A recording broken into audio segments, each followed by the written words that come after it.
Ki ngā pūrongo kapahaka I naia nei ara ki ngā pūrongo o te hoka ki te matatini. I te rā nei ka tau atu tātou ki te ūpoko o te ika o tira ki Wainui o Mata.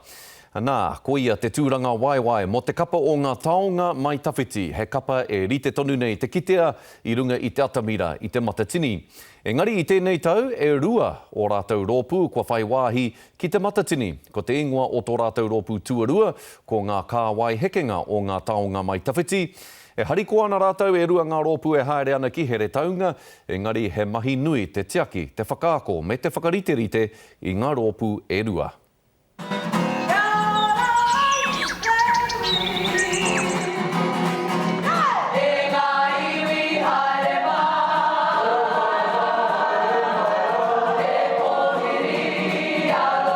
Te whare karioi, he taonga mai ngā atua, he taonga mai ngā tipuna, he taonga mai tawhiti.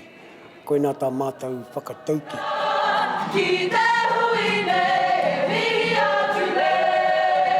At the end of the day, kapahaka is only a very small part of it. So competitive kapahaka has never been our focus. For the past 10 years, our focus has been on providing pathways for our rangatahi here in Wellington so that they have a better lifestyle. And we've merely used kapahaka as the vehicle of doing that.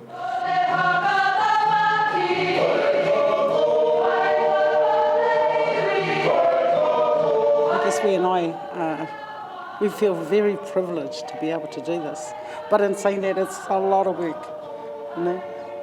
Taumaha te mahi, oh man. Then of course we put our rangatahi rōpū, ngā kāwai hekenga in the previous regionals to tautoko the kaupapa. Koe nā te menu, te tautoko te kaupapa.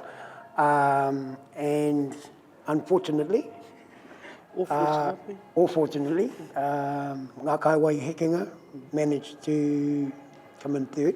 The great thing about it is that we've been able to utilise the skills of our kaihaka that we've had for the past 10 years to help go in and prepare ngā kāwai hekenga.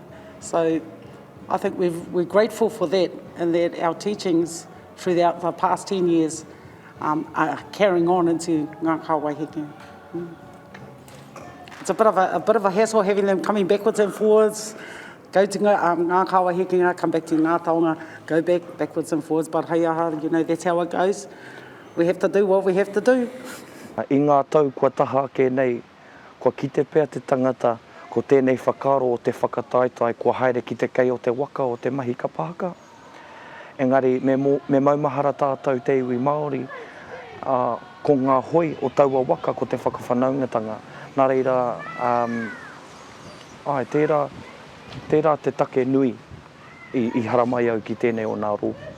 I'm not from around here, but when I moved here, I met a lot of people that are in this rōpū, and yeah, it's all about whanaungatanga that just made me to come here.